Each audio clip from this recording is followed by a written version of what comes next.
Hello everyone, it's Jack from Visual Effects. So today I just want to quickly show you one of the explosions from Hollywood Explosions Collection 1. So without further ado, just let's jump into Octane, create a VDB object. Let's pause the renderer for now. And then we want to add in Hollywood Explosion 4. You need to make sure that you extract these using 7-zip, because any other unzipped methods won't work. So you just need to bring that volume over and then get it quickly positioned over the barrel. And now we need to kind of make this look good. So there's a million ways to play with these settings, and you can change these to whatever you want to create different looks. But for this one, I quite like to change the emission to emit, which is a channel that we created. We'll ramp it to 32, but we might need to tweak that in a bit. And then we want to go to medium. Want to make sure we press the fire button.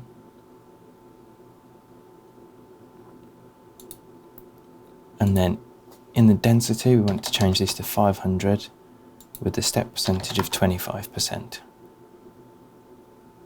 The beauty of VDBs are you don't have to listen to these values. You can make it look specific for your scene, make it slightly less chunky, less dense, or even more dense if you can.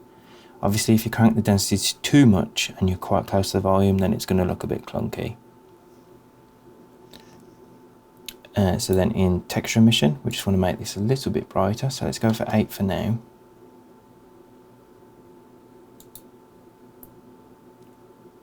And then this is probably where it starts to get smoky, so we need to be a little bit earlier for this volume.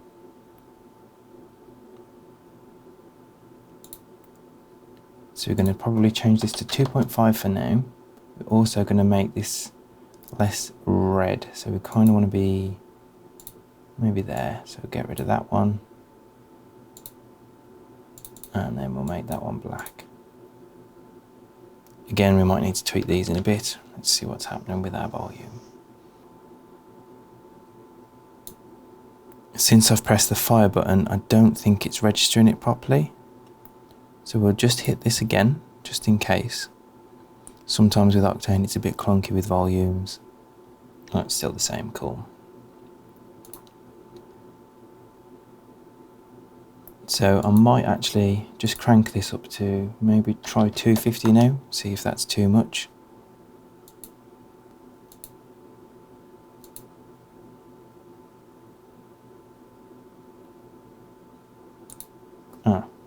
Let's crank this emission up to 8. I thought that was 32, but so there we go. We're starting to get something that looks a bit more fiery. Obviously, if we see the post, it's not really emitting enough more than our brightness of our scene. So let's go brighter still. So let's go to 24 maybe.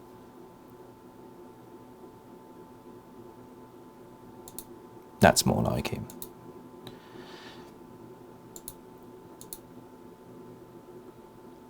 So I quite like them colours, but we can still tweak them. So if we go more this way, it's going to be hotter looking fire.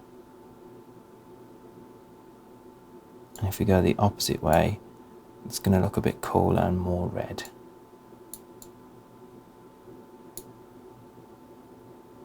But obviously you can make these any colour you want, which is the beauty of VDBs. About 2.5 was right. Let's 2.6 for split the difference. And then if we scrub through, we can see that it's looking great.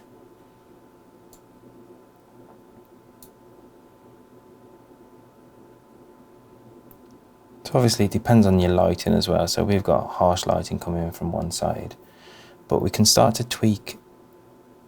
Now we've got the look that we want in terms of the fire, we can start to tweak the thickness of this smoke a little bit. So you can either do that by simply just changing the density. And 33 maybe. So it's less thick. But then you've also got the option of going into here and changing these values or changing the mapping methods. Okay, so what we'll do now is we'll just quickly have a look at what we can do in terms of reducing this a little bit. So if we put 0.5 on the scattering, it looks a bit darker, but it looks like there's more definition in that smoke, which is pretty cool. And if we go 0.25 on this absorption, let's see what happens with that. Again, we're seeing a bit more grey, which might be good because of the black levels in this. Probably want a bit more though.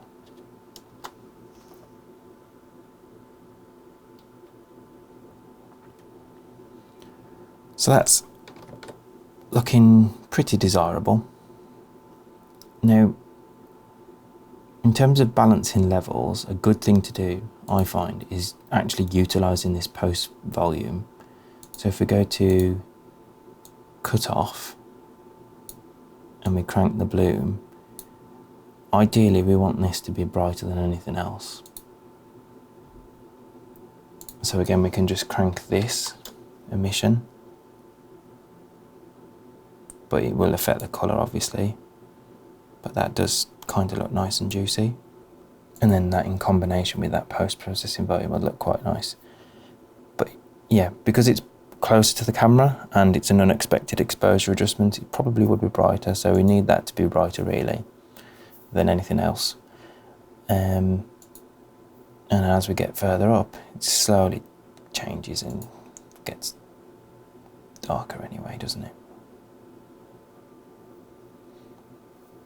The last thing I'm going to show you is probably just changing the absorption just to a slightly brighter colour. Can help brighten the smoke up a little bit as well. So if it's looking dark, you can just bring it up a little. Obviously don't go crazy with it because it might look a bit odd, but that's one other little tip. Okay, so let's break this up into part 2 of this tutorial. So we'll get rid of the renderer for now. So for the second part of this tutorial, we're just going to kind of blow this up. So let's go to MoGraph and we want Voronoi fracture.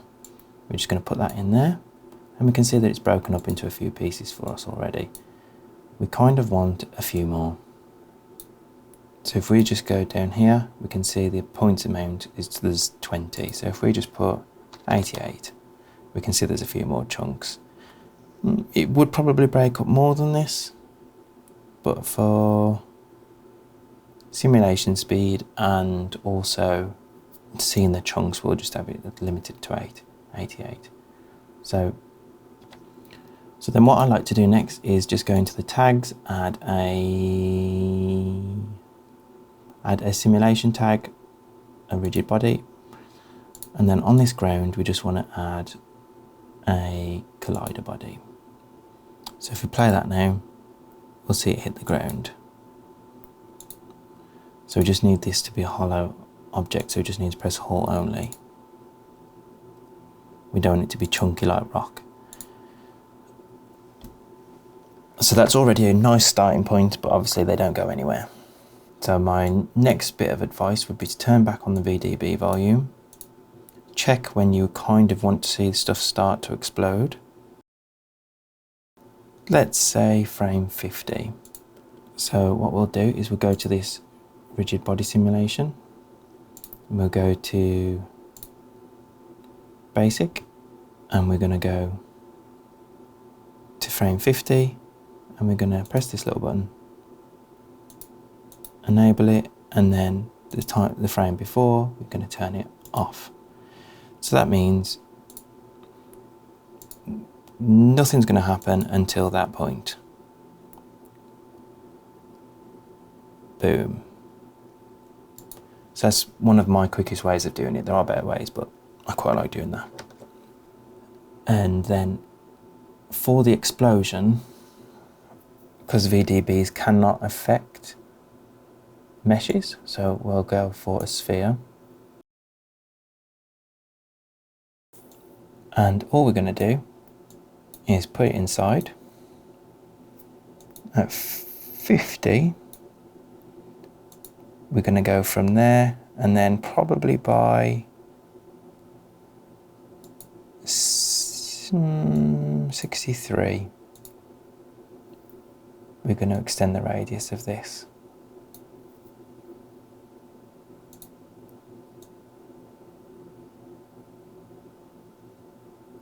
I didn't press the E. So 2 centimeters to around about 156 centimeters. So at the same time that happens too. And also sometimes I quite like to, let's do one more thing. So we go from source, so from the bottom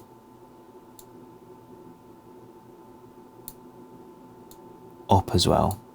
So it'll be getting bigger and shooting up.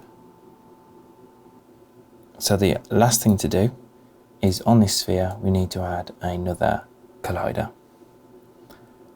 So if we play that through, I think we can probably start the sphere a bit bigger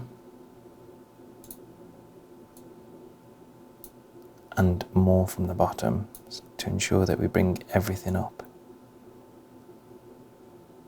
and that there's nothing left. Cool. And then we can literally just turn it off for render and turn it off for viewport, but we need to keep that X on. So that was just a way of demonstrating one of our VDBs and a quick and dirty way of exploding a barrel. Obviously this is something that wouldn't go straight into a production just because the quality is not good enough, but it's just the principles and fundamentals of how you would do something like this on a really basic level.